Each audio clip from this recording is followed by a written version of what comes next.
তখন থেকে মহারাজ কি লিখছেন খাতায়?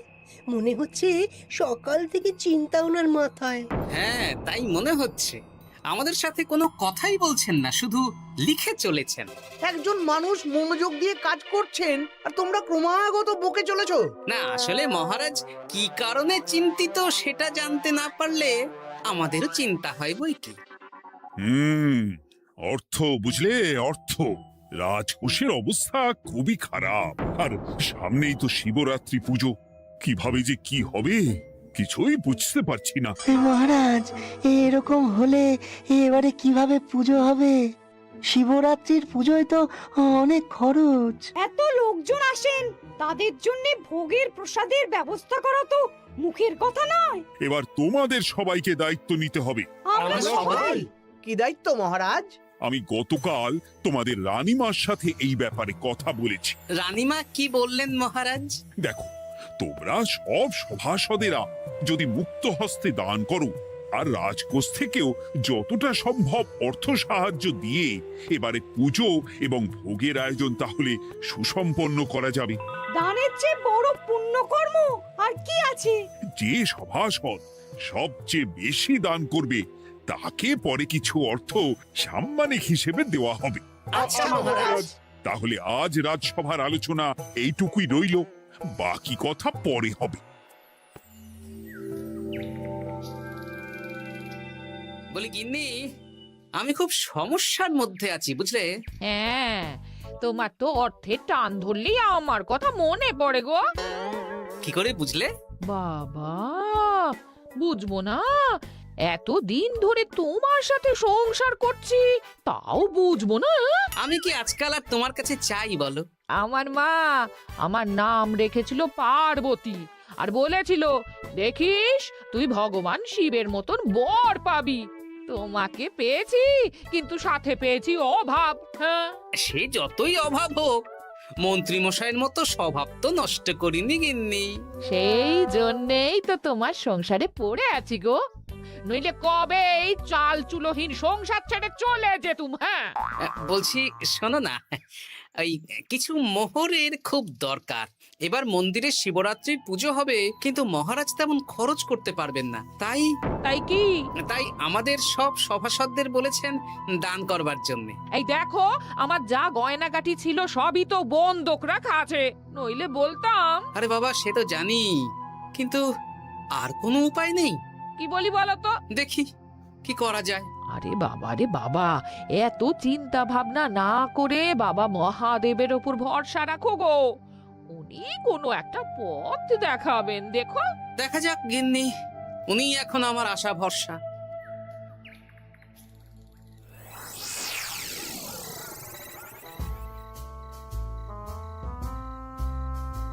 আরে মন্ত্রী মশাই, আপনি তখন থেকে শুধু এদিক ওদিক করছেন কেন বলুন তো? তা কি করব? না, আমরা তো বুঝতে পারছি না আপনার কি হলো। জীবনে অনেক অপমানিত হয়েছি, অনেক মার খেয়েছি, এবার সম্মান চাই। আর কেউ সম্মান না করলেও আমরা কিন্তু আপনাকে বেশ সম্মান করি মন্ত্রী মশাই। তোদের সম্মান আর মহারাজের সম্মানের মধ্যে অনেক পার্থক্য আছে।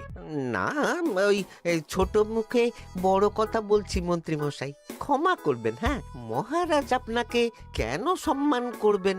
সামনে শিবরাত্রি, প্রত্যেক বছরের মতন এবছরেও গ্রামের মন্দিরে রাজবাড়ির তত্ত্বাবধানে পুজো হবে, আর সেই পুজোয় আমাকে দান করতে হবে। তা করুন, আপনার কি অর্থের অভাব নাকি? আরে বাবা, সব অর্থ দিয়েই তো তোদের গিন্নিমার গয়না বানিয়ে দিয়েছি, আমার হাতে আর আছে কই? ও, এই সামান্য ব্যাপার। আপনি মাছের তেলে মাছ ভাজুন। হ্যাঁ, আমিও তো তাই বলতে চাইছি। খোলসা করে বলতো তুই কি বলতে চাইছিস? মানে আমি বলতে চাইছি, আপনি আমাদের দায়িত্ব দিন, আমরা রাজ্যবাসীদের থেকে চাঁদা তুলবো, ভিক্ষে করব। আরো অনেক কায়দা করে অর্থ উপার্জন করে আপনার হাতে দেব, আর সেই অর্থ আপনি নিজের বলে চালিয়ে দেবেন। ব্যাস, তাহলে তো আমার 90% চিন্তাই মাথা থেকে নেমে গেল। ব্যাস, আর কোনো চিন্তা নেই।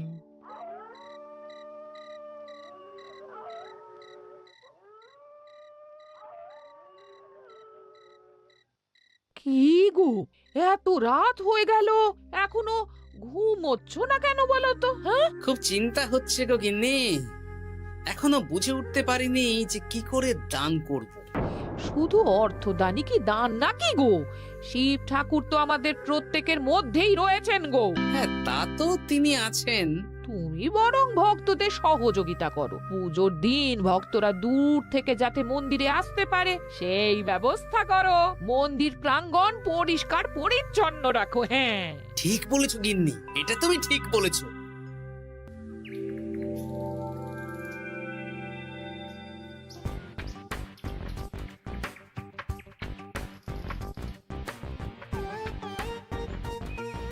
এই যে বাড়িতে কে আছেন? মন্ত্রী মশাই বলুন। হ্যাঁ, তা প্রত্যেক বছরের মতন এই বছরেও তো শিবরাত্রি উপলক্ষে মন্দিরে পুজো হচ্ছে, জানেন তো? হ্যাঁ, সে তো জানি, কিন্তু আমার গিন্নির পায়ে এত ব্যথা যে এবারে আর জল ঢালতে যেতে পারবে বলে তো মনে হয় না। তাতে কি, আপনি দান করুন, বাবা দূর থেকে আশীর্বাদ দিয়ে দেবেন। দান? তা কিসের দান?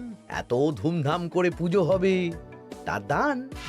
এ কি, এতদিন ধরে মন্দিরে তো দান দেওয়ার কোনো ব্যাপার ছিল না।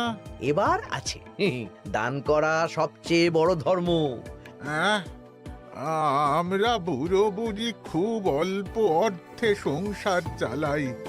আমাদের ছেলে যেটুকু পাঠায় তা দিয়েই চালাই। আমরা আর কি দান করব মন্ত্রী মশাই? দরকার হলে কদিন না খেয়ে থাকবেন, বাবার নামে উপোস করবেন, আর যে দান করবে না আমি তাকে এই রাজ্যে থাকতে দেব না। ওরে বাবা রে, দিচ্ছি দিচ্ছি দিচ্ছি। আর শুনুন, এই দানের ব্যাপারটা যেন 5 কান না হয়, নইলে কিন্তু। ওরে বাবা, না না না, ঠিক আছে ঠিক আছে। আজকে সারাদিনে ভালোই রোজগার হয়েছে, কি বলিস বটা? হ্যাঁ, কালকে আবার সারাদিন চাঁদা তোলা হবে। চাঁদা নয়, বল চাঁদার নামে দান তুলছি। হ্যাঁ, আর যা ভয় দেখাচ্ছি, কেউ ভয় মুখ খুলবে না। এই তো চাই। এরকম চলতে থাকলেই আমাকে সেরার সেরা দানি হওয়া থেকে কেউ আটকাতে পারবে না। এই তুমি এই ভর দুপুরে বস্তা কাঁধে নিয়ে কোথায় যাচ্ছ গো? হ্যাঁ? একটু জঙ্গলের দিকে যাচ্ছে গিন্নি, শুকনো কাঠ নিয়ে আসি। পুজোর দিন তো ভোগের রান্না করতে জ্বালানি লাগবে, দেখি শুকনো কাঠ নিয়ে রাজবাড়িতে দিয়ে আসবো। বেশ বেশ বেশ, যাও। হে দেবাদিদেব মহাদেব, তুমি একটু দেখো বাবা।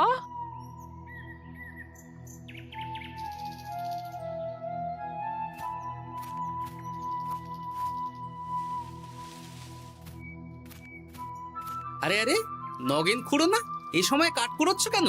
কি আর করব গোপাল, কাঠ কুড়িয়ে নিয়ে যাচ্ছি, এবার এগুলো হাটে বেচবো। সে কি গো, তোমার ছেলে তো শহরে চাকরি করে বলেছিলে, এ মাসে সে অর্থ পাঠায়নি? সে তো পাঠিয়েছিল বাবা, কিন্তু আর ভাগ্যের পরিহাস, কি বলবো বলো। কি হয়েছে, কোনো সমস্যা নাকি? না না না, সমস্যার কথা জানানো যাবে না, জানালেই আমাদের বিপদ। আরে কি হলো, চুপ কেন? কি গো খুড়ো, কিছু বলো। কাউকে বলবে না তো বাবা? না না, বলো না, আমি কাউকে বলবো না, আমাকে বিশ্বাস করতে পারো। আসলে আজকে সকালে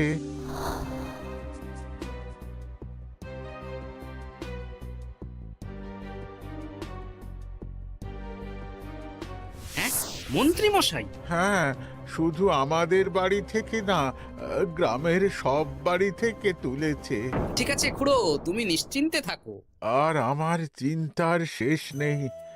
আমার গিন্নির কদিন ধরে এত পায়ে ব্যথা যে এবারে অতটা হেঁটে মন্দিরে বাবার মাথায় দুধ ঢালতে যেতে পারবে না। ঠিক আছে, তুমি একদম চিন্তা করো না, আমি দেখছি কি করা যায়।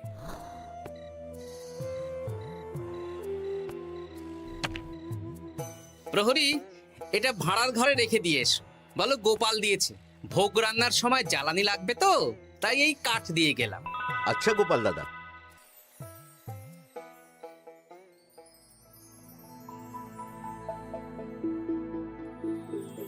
তারপর সবাই কিছু অর্থের যোগান করতে পারলে মহারাজ, আমি 5 মোহর অর্থ সাহায্য করতে চাই। আমিও 5 মোহর মহারাজ। বেশ।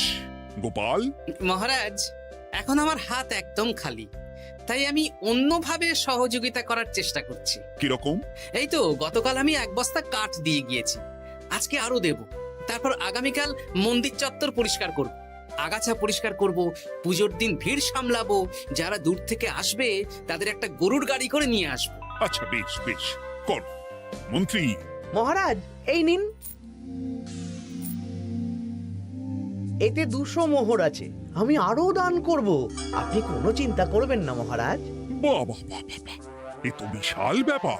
আমি জীবনে অনেক পাপ করেছি, তাই এখন দান করে একটু যদি পুণ্য লাভ হয় সেটাই আশা। বেশ বেশ। পণ্ডিত, তুমি আর রাজবৈদ্য তাহলে পুজোর দশকর্মা দ্রব্যাদি কেনাকাটা শুরু করো। এখন ধারে নিয়ে আসবে, পুজোর পরে সব শোধ করে দেওয়া হবে। আচ্ছা মহারাজ, ঠিক আছে। তাহলে আজকে আমি আর পণ্ডিত মশাই দুজনে বাজারের দিকে যাব আর সব দশকর্মার দ্রব্যাদি কিনে নিয়ে আসব। হ্যাঁ হ্যাঁ, তাই কর।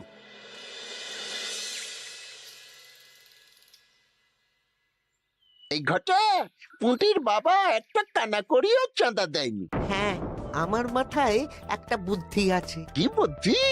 দেখ, ওদের বাড়ির বাইরে একটা শাড়ি ঝুলছে। শাড়িটা দেখে খুব একটা ওই পুরানো মনে হচ্ছে না। ওটা হাত সাফাই করে বাজারে বেচে যা অর্থ পাবো সেটাই মন্ত্রী মশাইকে দেব, তাই তো? একদম তাই।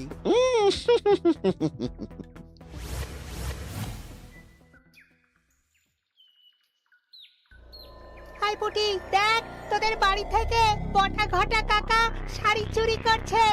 হ্যাঁ তাই তো। ন্যাপলা,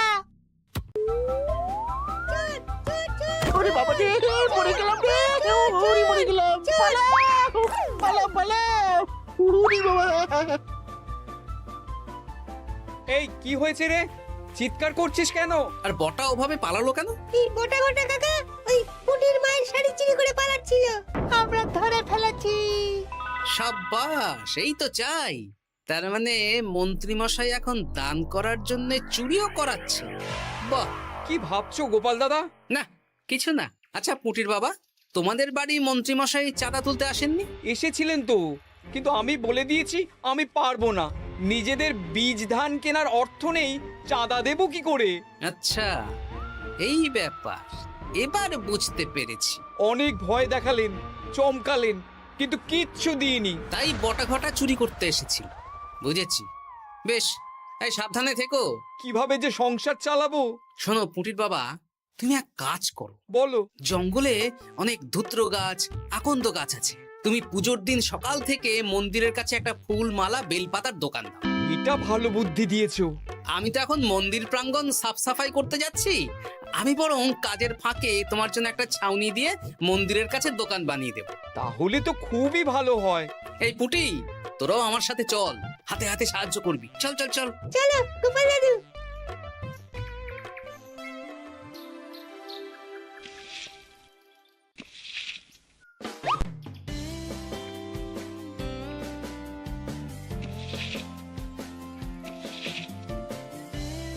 দাদু, এই জায়গাটা গর্ত আছে, তাই মাটি নিয়ে এলাম। এই তো বুদ্ধিমান ছেলে, এবার ঢেলে দে। ব্যাস, এখানটা এবার ঠিক হয়ে গেল। দেখি এবার মন্দিরের পিছনের দিকটা একটু পরিষ্কার করে দিই।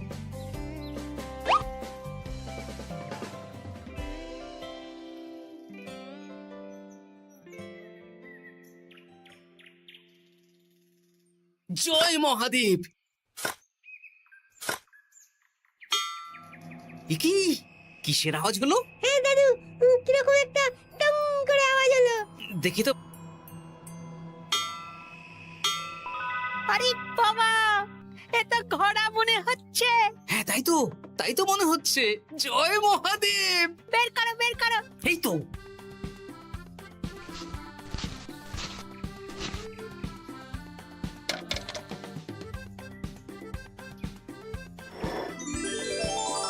ও দাদু, এ তো সোনার মোহর। জয় মহাদেব। তুমি সত্যি আছো প্রভু, তুমি সত্যি আছো। একই দাদু, তুমি কাঁদছো কেন? সবই মহাদেবের কৃপা। মহারাজ বলেছিলেন দান করতে, মহাদেব নিজেই নিজের পুজোর ব্যবস্থা করে নিলেন রে। হ্যাঁ, তাই তো দেখছি দাদু। তবে শোন, এই কথাটা কাউকে বলিস না। আচ্ছা গোপাল দাদু, আমরা কাউকে বলবো না। হ্যাঁ।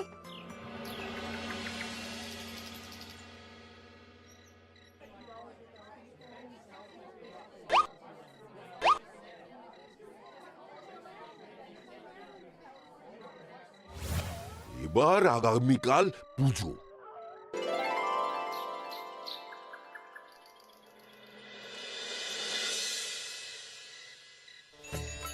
জয় শিব শম্ভু, হর হর মহাদেব। হে প্রভু, হে মহাদেব, জগতের কল্যাণ করো ভোলানাথ। জয় শিব শম্ভু। জয় জয় শিব শম্ভু, জয় শিব শম্ভু। বাবা দেখো বাবা, বাহ বাহ বাহ বাহ, এই তো সব ভালোই হচ্ছে। ভালো তো হবেই মহারাজ। আমি যা দান করেছি, পুজো পাঠ এবারে ধুমধাম করে হবে। দান করে অত অহংকার করতে নেই মন্ত্রী। এক হাতে দান করলে আরেক হাতকে জানাতে নেই, বুঝলে? বুঝেছি মহারাজ।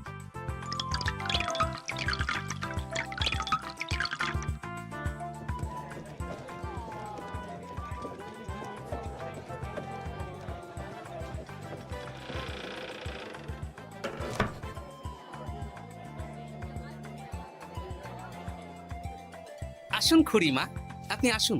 সত্যি গোপাল, তোমার মতো মানুষ হয় না। আমার পায়ে বড় ব্যথা, ভেবেছিলাম এই বছর হয়তো মন্দিরে আসতেই পারবো না। আহা, আমি তো আপনার ছেলের মতন। আর কাল আবার আসতে হবে, বড় মাঠে ভোগের আয়োজন আছে, গাড়ি পাঠিয়ে দেব, কেমন? বেঁচে থাকো বাবা, বেঁচে থাকো। দেখো দেখো গোপালকে দেখো, ও হয়তো অর্থ সাহায্য করেনি, কিন্তু অন্যভাবে কত সাহায্য করছে। এই মন্দির প্রাঙ্গণ থেকে সব আগাছা পরিষ্কার করেছে। মহারাজ, আপনার সাথে কিছু কথা আছে। কি কথা? এখানে বলা যাবে না, যা বলবো আড়ালে। আচ্ছা চল।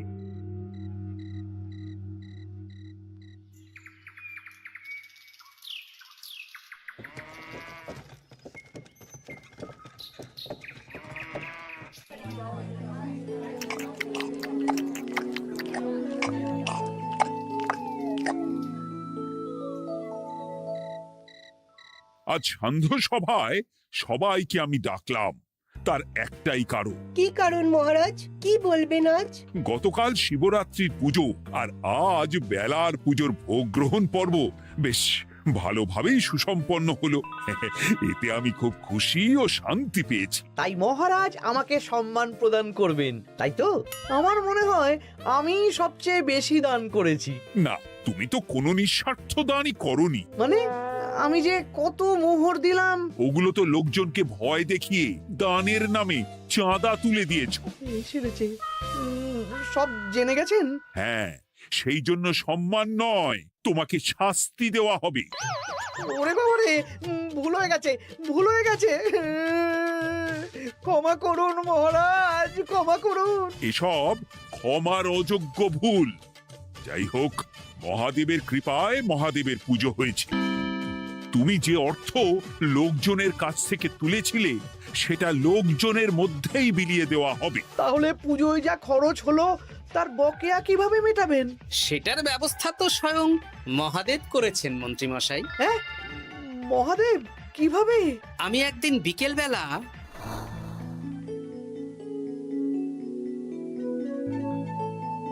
ওরে বাবা, এক ঘোড়া সোনার মোহর। হ্যাঁ, এক ঘোড়া সব মহারাজকে দিয়ে দিয়েছি। আর এই দান সংক্রান্ত যে অর্থ সাম্মানিকের কথা বলেছিলাম তা পাবে গোপাল। ধন্যবাদ মহারাজ। তবে মন্ত্রী মশাই যে অর্থ লোকজনের কাছ থেকে বলপূর্বক তুলেছেন সেটা দিয়ে গরিব চাষি ভাইদের বীজ কেনার অর্থ দান করা হবে। আর মহাদেবের কৃপায় যে এক খড়া মোহর পাওয়া গেছে তা দিয়ে বকেয়া মেটানো হবে। সাবাস গোপাল, সাবাস। এই না হলে আমার গোপাল। সাধু সাধু। আর মন্ত্রী মশাইকে কি করা হবে? ওকে কাল শাস্তি দেওয়া হবে।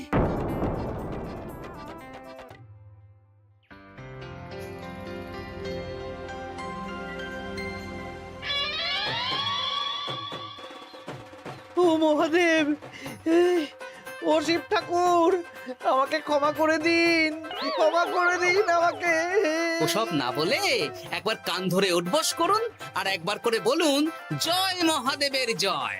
জয় মহাদেবের জয়, জয় মহাদেবের জয়, জয় মহাদেবের জয়। সবই মহাদেবের দান।